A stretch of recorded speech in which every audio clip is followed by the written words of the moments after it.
O livro da revelação de Jesus. O autor desse livro, cujo nome original não é Revelações, é nomeado no começo. Foi escrito por João, que poderia se referir ao discípulo amado que escreveu o Evangelho e as cartas de João, ou poderiam ser um João diferente, um profeta judaico messiânico que viajou e ensinou na igreja primitiva. Seja qual for o João, ele deixa claro no parágrafo de abertura que tipo de livro ele escreveu. Ele chama isso de revelação, ou apocalipse. A palavra grega é apocalipsis, e se refere a um tipo de literatura muito conhecida dos leitores de João, proveniente de escrituras hebraicas e de outros textos judaicos populares. Apocalipse relata os sonhos e visões simbólicas de um profeta que revelam a perspectiva celestial de Deus sobre a história e os eventos atuais, de modo que o presente pudesse ser visto à luz do resultado final da história. E João diz que esse Apocalipse é uma profecia, o que significa que é uma palavra de Deus falada através de um profeta ao povo de Deus, geralmente para avisá-los ou confortá-los em tempos de crise. Ao chamar esse livro de profecia, João diz que é a tradição dos profetas bíblicos e leva sua mensagem ao clímax. E essa profecia apocalíptica foi enviada para pessoas reais que João conhecia. O livro começa e termina como uma carta circular que foi enviada para 7 igrejas na antiga província romana da Ásia. Agora, 7 é um número significativo para João. É um símbolo de plenitude baseado no ciclo de 7 dias sabáticos no Antigo Testamento. E João envolveu o número 7 em cada parte desse livro. Agora, com essa abertura, João nos deu uma orientação clara sobre como ele quer que entendamos esse livro. Apocalipses judaicos eram comunicados através de imagens e números simbólicos. Não é um código secreto que prevê o fim do mundo. Em vez disso, João usa constantemente esses símbolos que são extraídos do Antigo Testamento e espera que seus leitores saibam o que os símbolos significam ao procurar os textos que ele está aludindo. Além disso, o fato de ser uma carta significa que João está realmente abordando as situações dessas igrejas no primeiro século. E assim, embora esse livro tenha muito a dizer aos cristãos das gerações posteriores, o significado do livro deve primeiro ser ancorado no contexto histórico do tempo local e público de João, o que nos leva à primeira seção do livro, a mensagem de Jesus às 7 igrejas. João estava exilado na ilha de Patmos e ele teve uma visão do Jesus ressuscitado sendo exaltado como Rei do mundo. E ele estava em pé, entre 7 luzes acesas. E João disse que isso é um símbolo das 7 igrejas na Ásia Menor que foram adaptadas do livro do profeta Zacarias. E Jesus começa a abordar os problemas específicos que cada igreja enfrenta. Algumas estavam apáticas devido à riqueza e à afluência. Outras estavam se comprometendo. Seu povo ainda estava comendo refeições de rituais a outros deuses e dormindo em templos pagãos. Mas outros entre as igrejas permaneceram fiéis a Jesus e estavam sofrendo perseguição e até violência. E Jesus avisa que as coisas vão piorar. Há uma tribulação sobre as igrejas que as forçará a escolher entre o comprometimento ou a fidelidade. Na época de João, o assassinato de cristãos pelo imperador romano Nero tinha passado e a perseguição aos cristãos pelo imperador Domiciano provavelmente estavam em andamento. E assim, a tentação era negar a Jesus, seja para evitar a perseguição ou simplesmente para se juntar ao espírito da era romana. E Jesus os chama de volta à fidelidade para que eles possam superar, ou literalmente, conquistar. E Jesus promete uma recompensa para todos os que conquistarem. Cada recompensa é tirada diretamente da visão final do livro sobre o casamento do céu e a terra. E assim, essa sessão de abertura estabelece a tensão da trama principal que conduzirá ao enredo nesse livro. Será que o povo de Jesus aguentará? Será que eles herdarão o novo mundo que Deus lhes reservou? E por que a fidelidade a Jesus é descrita como conquistadora? O resto do livro é a resposta de João. Depois disso, João tem uma visão da sala celestial do trono de Deus e a descreve com imagens tiradas de muitos profetas do Antigo Testamento. Deus possui criaturas e anciãos ao seu redor que representam toda a criação e as nações humanas. E eles estão dando honra e fidelidade ao único Criador verdadeiro de Deus, que é Santo, Santo, Santo. Na mão de Deus está um pergaminho fechado com 7 selos de cera. Simboliza a mensagem dos profetas do Antigo Testamento e o pergaminho selado das visões de Daniel. Estes são todos sobre como o reino de Deus existirá aqui na terra completamente como no céu. Mas acontece que ninguém é capaz de abrir o pergaminho, até que João ouve sobre alguém que pode. É o leão da tribo de Judá e da raiz de Davi. Ele pode abri-lo. Estas são descrições clássicas do Antigo Testamento do rei messiânico, que traria o reino de Deus através da conquista militar. Agora, isso é o que João ouve. Mas o que ele vê não é um rei leão agressivo, mas sim um cordeiro sacrificado e sangrento que está vivo, parado ali, pronto para abrir o pergaminho. Agora, esse símbolo de Jesus como cordeiro morto Isso é crucialmente importante para a compreensão do livro.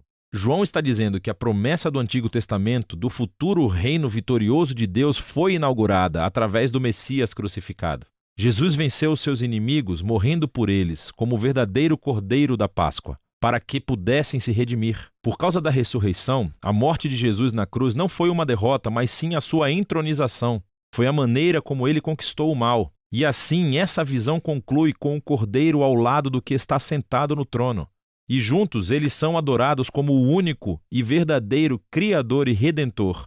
E o Cordeiro morto começa a abrir o pergaminho. É um símbolo da sua autoridade divina para guiar a história até a sua conclusão. O que nos leva à próxima seção do livro, os 3 ciclos dos 7. 7 selos, 7 trombetas e 7 taças.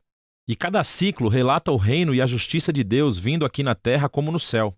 Agora, algumas pessoas pensam que os 3 conjuntos de 7 juízos divinos representam uma sequência literal e linear de eventos que aconteceram no passado ou poderiam estar acontecendo agora, ou ainda acontecerão no futuro quando Jesus voltar. Mas observe como João uniu todos os 7. As últimas 7 taças saem da 7ª trombeta e do 7º selo. E as 7 trombetas emergem do 7º selo, como as bonecas matrioscas, cada 7ª continha as próximas 7. Observe também como cada uma das séries de 7 culmina no juízo final e elas têm conclusões correspondentes. Portanto, é mais provável que João esteja usando cada conjunto de 7 para descrever o mesmo período de tempo entre a ressurreição de Jesus e o futuro retorno de 3 perspectivas diferentes. Então o Cordeiro morto começa a abrir os primeiros 4 selos do pergaminho. E João vê 4 cavaleiros. É uma imagem do livro de Zacarias, capítulo 1.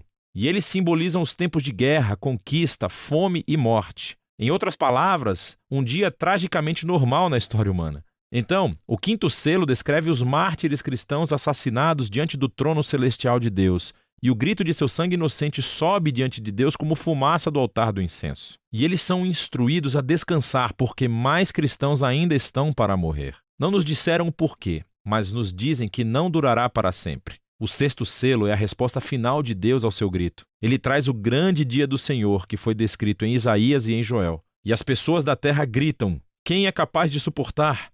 Então, de repente, João faz um intervalo para responder essa pergunta. João vê um anjo com um anel de sinete vindo para tocar uma marca de proteção nos servos de Deus que estão suportando toda essa dificuldade. E ele ouve o número daqueles que são selados, 144.000. É um censo militar como o do livro de Números, capítulo 1. Existem 12.000 de cada uma das 12 tribos de Israel. Agora, preste atenção. O número desse exército é o que João ouviu, assim como ele ouviu sobre o leão conquistador de Judá. Mas em ambos os casos, o que ele viu então foi o surpreendente cumprimento daquelas imagens militares em Jesus, o Cordeiro morto.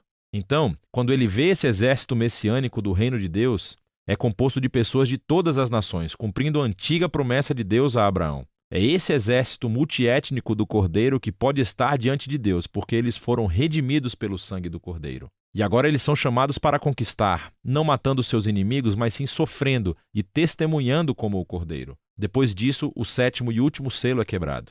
Mas antes que o pergaminho seja aberto, as 7 trombetas de advertência emergem e o fogo é tirado do altar do incenso. Simboliza o grito dos mártires e é lançado na terra, trazendo o dia do Senhor à sua conclusão. Agora, com as 7 trombetas, João recua e reconta a história novamente, dessa vez com imagens da história do Êxodo. Assim, as primeiras 5 explosões de trombeta repetem a praga enviada ao Egito. Então a 6ª trombeta solta os 4 cavaleiros que vieram dos primeiros 4 selos. Mas então, João nos diz que, apesar de todas essas pragas, as nações não se arrependeram, assim como o faraó não fez na história do Êxodo. Assim, parece que o julgamento de Deus não fará com que as pessoas se arrependam antecipadamente. Então João pausa a ação novamente com outro intervalo. Um anjo traz o pergaminho não selado, que foi aberto pelo Cordeiro. E assim como Ezequiel, João é instruído a comer o pergaminho e depois proclamar a sua mensagem às nações. Finalmente, o pergaminho do Cordeiro está aberto e agora vamos descobrir como o reino de Deus virá aqui na terra. O conteúdo do pergaminho é escrito em 2 visões simbólicas. Primeiro, João vê o templo de Deus e os mártires junto ao altar, e é instruído a medir e separá-los. É uma imagem da proteção tirada de Zacarias, capítulo 2. Mas então, as cortes externas da cidade são excluídas e são pisoteadas pelas nações. Agora, alguns pensam que isso se refere literalmente a uma destruição de Jerusalém, que aconteceu no passado ou que acontecerá no futuro. Mas é mais provável que João esteja seguindo a tradição de Jesus e dos apóstolos, que usaram o novo templo como um símbolo para o novo povo da aliança de Deus. Nesse caso, esta é uma imagem como os seguidores de Jesus podem sofrer perseguição pelas nações, mas essa derrota externa não pode tirar sua vitória através do Cordeiro. Essa ideia é expandida na segunda visão do pergaminho. Deus nomeia 2 testemunhas como representantes proféticos para as nações. Mais uma vez, algumas pessoas pensam que isso se refere literalmente a 2 profetas que aparecerão um dia no futuro, mas João os chama de castiçais, que é um de seus símbolos claros para as igrejas. Portanto, essa visão é mais provável sob o papel profético dos seguidores de Jesus que devem assumir o manto de Moisés e Elias e chamar nações e governantes idólatras para retornarem ao único e verdadeiro Deus. Mas de repente uma fera horrível aparece. Lembre-se de Daniel capítulo 7. E a fera conquista as testemunhas e as mata. Mas então, Deus as traz de volta à vida e vindica as testemunhas diante de seus perseguidores. E o resultado final é que muitos entre as nações finalmente se arrependem e dão glória ao Deus Criador no dia do Senhor. Agora, pare. Pense nas histórias até agora. As advertências de Deus através dos selos e através das trombetas não geraram arrependimento entre as nações, assim como as pragas do Êxodo apenas endureceram o coração do faraó.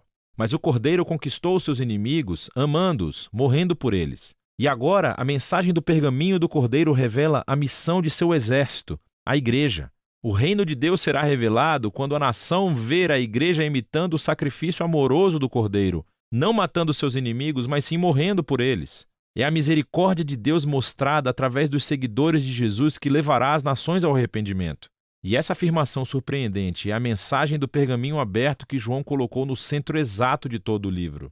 Depois disso, a última trombeta soa e as nações são abaladas quando o reino de Deus vem aqui na terra, como no céu.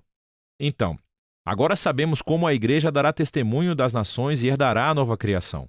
Mas quem foi aquele animal terrível que travou guerra contra o povo de Deus e como se desenrolará toda a história? João nos dirá isso na segunda metade do livro de Apocalipse.